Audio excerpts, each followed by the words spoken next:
When we first planned our Camino de Santiago, we imagined all the gears we're gonna need. Fancy cameras, extra lenses, tripods, stabilizers, drones. Because we thought that capturing the perfect moment needs a perfect setup. But once we were there, under the sun, taking our lives in our backpack, we realized something really important. Sometimes carrying less is actually living more. And the truth is that some of our favorite memories actually were captions on nothing else, just our mobile phone.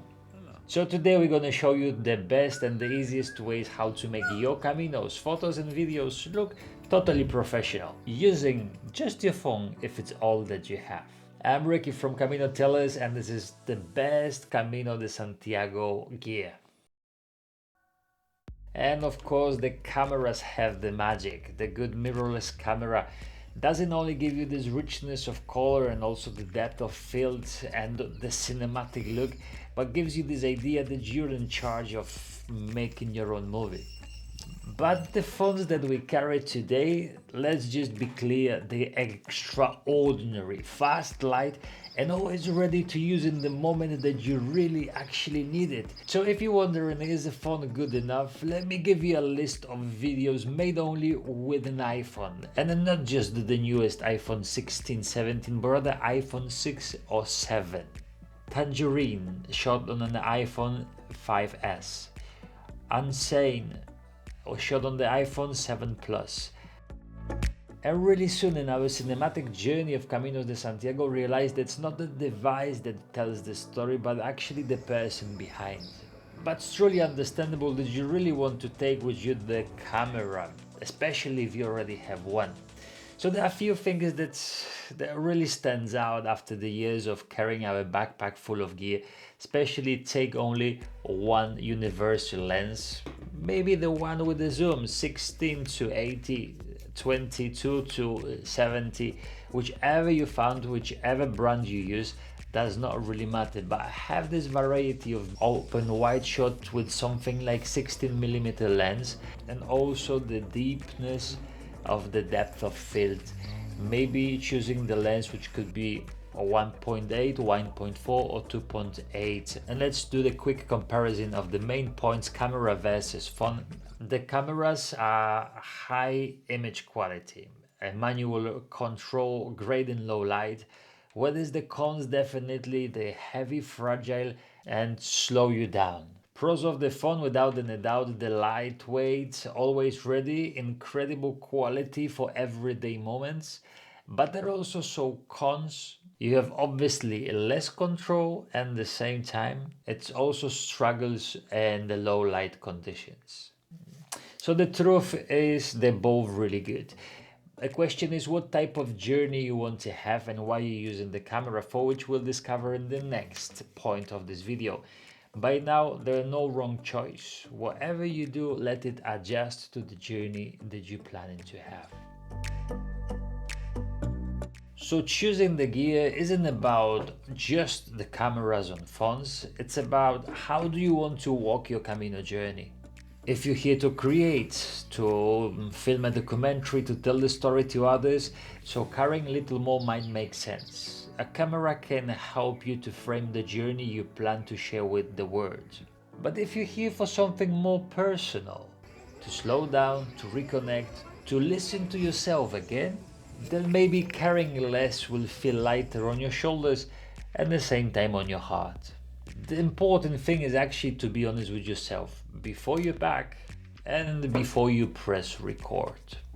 And once you know why you're here, capturing the Camino becomes something different. It's not about chasing every scene, it's about honoring the moments that move you. And if this video takes you a step closer to your Camino, consider give us a like to this video and subscribe to the channel, which is absolutely for free.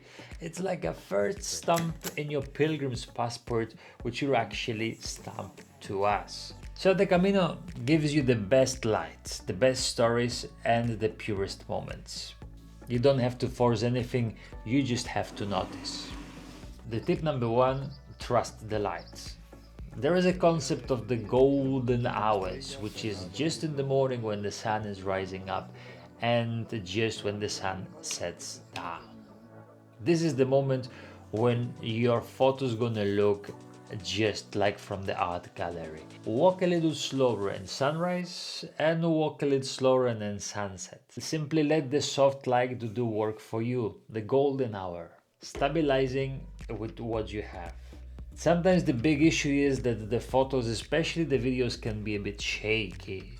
So people get some ultra fancy stabilizers and work with them from bottom to top, or even those special funky cameras. But the truth is, you only need to use what you have. Grab your phone with 3 fingers, place them on the other hand, and here you are, have the perfect camera setup for you. You can even move it from side to side, rotating only your side to give it a nice little panning. Tiltings, pannings, pull-ins, doll-outs, all of this thing available just with this one small grip. But if you need more of the stabilizing, choose a wall, a seat, choose a table to lean on and simply get the best shots you can get. And if you have the camera, with the camera itself, nice strap works wonders. Extend the strap just on your neck, and then you might have your best camera angles just here. Compose like a storyteller. So imagine that every of your photos or videos is like a small story. Place something meaningful off center, like your friend walking, like a shell, or like maybe an arrow just on the path, and then let the word lead your eyes. This is the concept of the grid, which means inside of the phone you will find those lines which will divide the things into different compartments. As long as they're in the middle or close to the middle, on the third of each, or in the middle itself, when the focus of the person, of the viewer's eye will go. Remember, you always put the focus on the things that closest to the center, or in the center itself, or on the third part. That's why the grid on the phone, on the cameras, is always there. Try it yourself. Maybe a shell on the backpack, maybe an arrow. Just point it on the camera, turn it left, turn it right, find it next to the center, and make the photo possible. Feel before you shoot. Before you leave your phone on your camera, pause for the moment. Breathe. The best photos come after you felt something special, not before. The same as the Camino is intentional walk, made your pictures and your videos intentional. Overshooting is the worst nightmare, but you only realize it when you come back home if you have to go through millions of photos and videos. And probably one of the most important tips, move slowly. How many times you've seen this video moving from up to down and all the time? to go down. Simply pause. Again, engage with the meaningful movement and meaningful walking of the Camino de Santiago. Move your hands slow from up to down. Stay in the moment and simply shoot. Sometimes this still video it's worth 100 times more than quickly moving one which is not visible for your possible viewer or even for yourself in that matter. So if you want a companion for your journey, there are 2 tools we created for the pilgrims like you that are actually linked below. The Camino Journal is designed to guide your reflection with questions and prompts for every day of your Camino journey, helping you to find the meaning of what you're doing with every step you take. The journey within.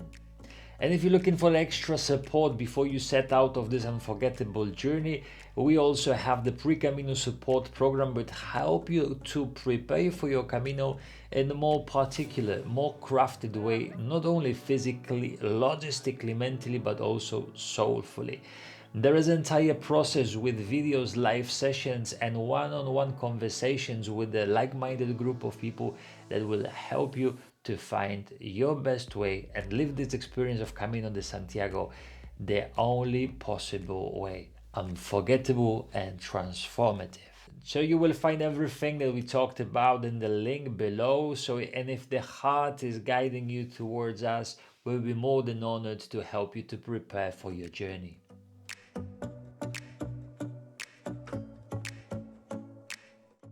mistakes we made and how you can avoid them. So at first we thought that taking the extra equipment with us will be just what every filmmaker will do. And on the day 3 we realized that's the worst idea ever. So big fancy tripods, going back home we replaced them with the smaller ones, just like those ones if really necessary. From taking the extra lenses for every situation, we opted for one bigger one with the zoom. And we realized that taking entire flying equipment sometimes it's not necessarily, especially in many places on the Camino, they're illegal to fly. Probably the no-brainer, but the most common problem is actually to clean your lens before. But the same as it happens and applies to the bigger cameras, like this one, the same happens and applies to a smaller phones like this.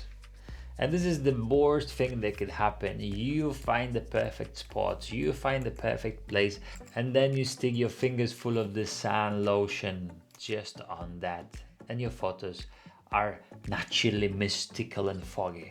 So use any of those wipes you get with your glasses. Simply do it few times a day before you shoot, or maybe prepare it the night or the day before you actually go. Have it in your pocket and save your pictures in any situations.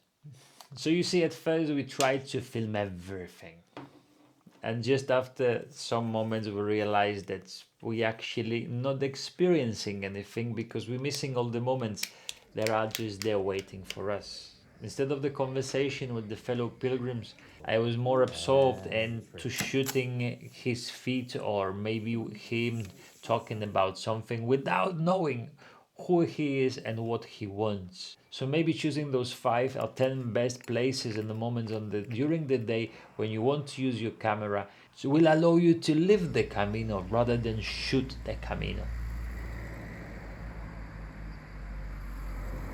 In the end, the Camino isn't something that you capture, the Camino is something that you live. Your photos and videos will help you to hold an accounting of those beautiful places and maybe even some situations.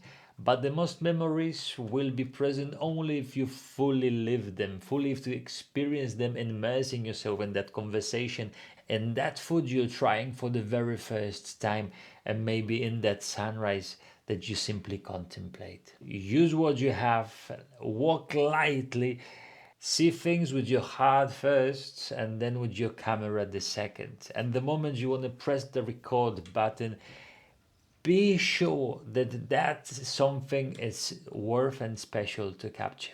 So if you want more tips and more educational information about Camino de Santiago with a bit of a sense of humor and lots of heart, subscribe to our channel, that's for one, and also see those 2 videos which can help you to prepare maybe your shoes and maybe your backpack or maybe other thing out of the 400 videos that we already have. Wishing you the best Camino, Ultrea.